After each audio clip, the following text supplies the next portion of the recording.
नमस्ते, मैं हूं रवींद्र गौतम और आप देख रहे हैं संजीवनी टीवी। आज 4 मार्च 2026 है, होली का दिन है और दलाल स्ट्रीट ने भी होली खेली, लेकिन उसने होली खेली है खून की। सेंसेक्स 1123 पॉइंट गिरकर 19,116 पर बंद हुआ, जबकि निफ्टी 385 पॉइंट टूटकर 24,480 पर आ गया। आज एक ही दिन में निवेशकों ने 10 लाख करोड़ रुपए गंवा दिए। जी हां, 10 लाख करोड़ रुपए गंवा दिए।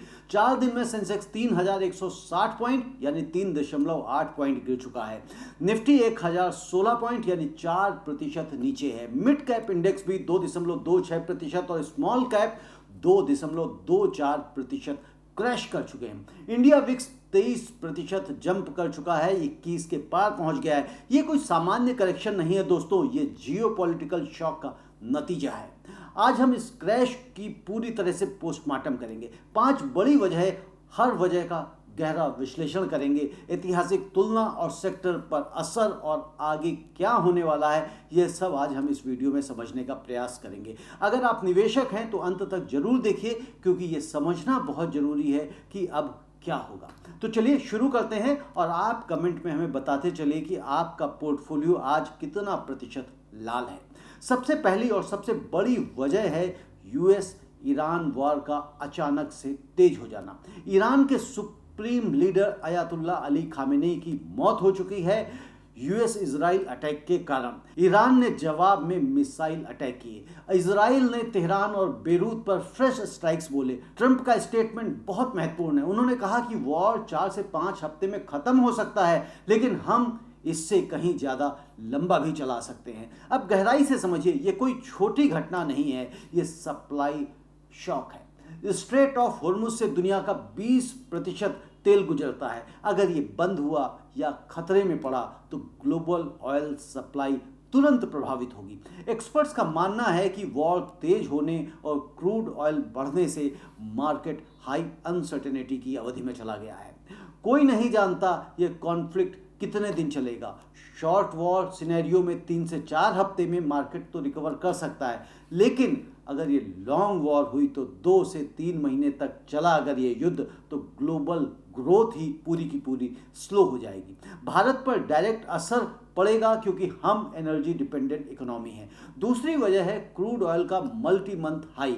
ब्रेंट $82 के पार है, जबकि WTI $75 से ऊपर है। भारत 90% से ज़्यादा क्रूड इंपोर्ट करता है। हर $1 बढ़ने पर इंपोर्ट बिल हमारा लगभग $2 बिलियन के आसपास एक्स्ट्रा हो जाता है। दोस्तों, ये क्रूड सिर्फ पेट्रोल प्राइस नहीं बढ़ाएगा, डीजल के प्राइस नहीं बढ़ाएगा, ये कॉस्ट पुश इन्फ्लेशन लाएगा। मैन्युफैक्चरिंग, ट्रांसपोर्ट, लॉजिस्टिक्स, हर सेक्टर की इनपुट कॉस्ट बढ़ेगी। कॉर्पोरेट मार्जिन्स कंप्रेस हो जाएंगे। आरबीआई की रेट कट होप्स लगभग खत्म, क्योंकि इन्फ्लेशन 5 से 6% तक जा सकता है। फेड भी रेट कट पोस्टपोन कर सकता है। इकोनॉमिस्ट्स कह रहे हैं अगर वॉर लंबा चला तो करंट अकाउंट डिफिसिट 2.5 से 3% तक बढ़ेगा। रुपया और दबाव में आएगा। शॉर्ट टर्म में ऑटो, एविएशन, पेंट, केमिकल कंपनियां सबसे ज्यादा हिट होंगी। लॉन्ग टर्म में अगर ऑयल $90 से ऊपर चला गया तो जीडीपी ग्रोथ आधा से 1% कम हो सकती है। कमेंट में बताइए, क्या आपको लगता है पेट्रोल ₹150 टच कर सकता है? अब तीसरी वजह भी हम समझ लेते हैं। इंडियन रुपये का ऑल टाइम लो 92.15 पर एक दिन में 68 पैसे गिरा। Dollar index multi month high पर है। वॉर से सेफ हेवन डिमांड बढ़ी है। गहराई से देखें तो वीक रुपया इंपोर्ट महंगा करेगा, क्रूड तो और महंगा करेगा दोस्तों। कॉर्पोरेट प्रॉफिटेबिलिटी डाउन हो जाएगी, स्टॉक वैल्यूएशंस कंप्रेस होंगी। एफआईआईज के लिए extra risk, currency loss plus equity loss. 2022 में रशिया यूक्रेन वॉर में भी रुपया 83 तक चला गया था। मार्केट 6 महीने साइडवे रहा। अगर रुपया 93 से 94 रुपये तक चला गया तो आईटी कंपनियों को शॉर्ट टर्म बेनिफिट हो सकता है, लेकिन ओवरऑल मार्केट नेगेटिव हो जाएगी। बैंकिंग और एफएमसीजी सबसे वल्नरेबल हैं। चौथी वजह अगर हम देखें तो एफआईआई का मैसिव सेल ऑफ। फरवरी महीने में ही 6,641 करोड़ रुपए नेट सोल्ड है एफआईआई। 2 मार्च को ही 3,295 करोड़ बेच डाला। 8 महीने लगातार सेलिंग और जियोपॉलिटिकल रिस्क प्लस वीक रुपया plus high oil is equal to classic risk of trade. FII अपना ग्लोबल पोर्टफोलियो रीबैलेंस कर रहे हैं, सेफ एसेट्स की तरफ बढ़ रहे हैं, जबकि डीआईआई और रिटेल बाइंग कर रहे हैं, लेकिन वॉल्यूम बहुत कम है। अगर वॉर लंबा चलता है तो मार्च में और 10 से 15 हजार करोड़ की सेलिंग आ सकती है।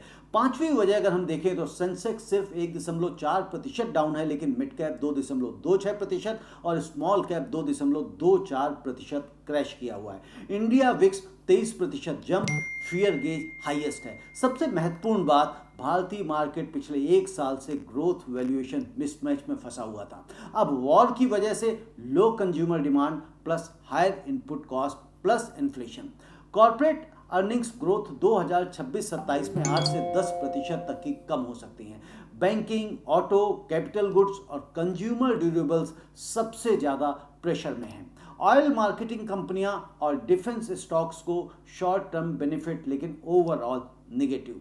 दोस्तों, पूरा विश्लेषण आपके सामने है। अब सवाल यह है कि क्या ये टेम्परेरी करेक्शन है या स्ट्रक्चरल बियर मार्केट की शुरुआत। इन्वेस्टर को पैनिक सेलिंग से बचना चाहिए, क्वालिटी लार्ज कैप्स और डिफेंस ऑयल मार्केटिंग स्टॉक्स पर नजर रखनी चाहिए, कैश रखो अपने पास डिप बाइंग के लिए, पोर्टफोलियो रिव्यू करो, हाई डेट कंपनियां अवॉइड करो। और अब आपका टर्न है। कमेंट में 3 चीजें बताइए, आपका पोर्टफोलियो कितने प्रतिशत डाउन है, वॉर कब खत्म होगा, 3 हफ्ते में, 2 महीने में, या और लंबी चल सकती है, आप बाय कर रहे हैं या वेट कर रहे हैं और नीचे गिरने का। अगर ये वीडियो आपको पसंद आया हो तो लाइक करो, इन्वेस्टर्स फ्रेंड को शेयर करो ताकि वे भी मार्केट को अच्छी तरह से समझ सकें। चैनल सब्सक्राइब करिए और बेल आइकॉन को भी दबा दीजिए, क्योंकि रोज मार्केट और जियो पॉलिटिक्स का ऐसा ही डिटेल ब्रेकडाउन हम आपको देते रहेंगे, पहुंचाते रहेंगे। मिलते हैं नेक्स्ट वीडियो में, तब तक सेफ इन्वेस्टिंग, पैनिक मत करना दोस्तों, ये हमेशा ध्यान रखना है। जय हिंद, नमस्ते।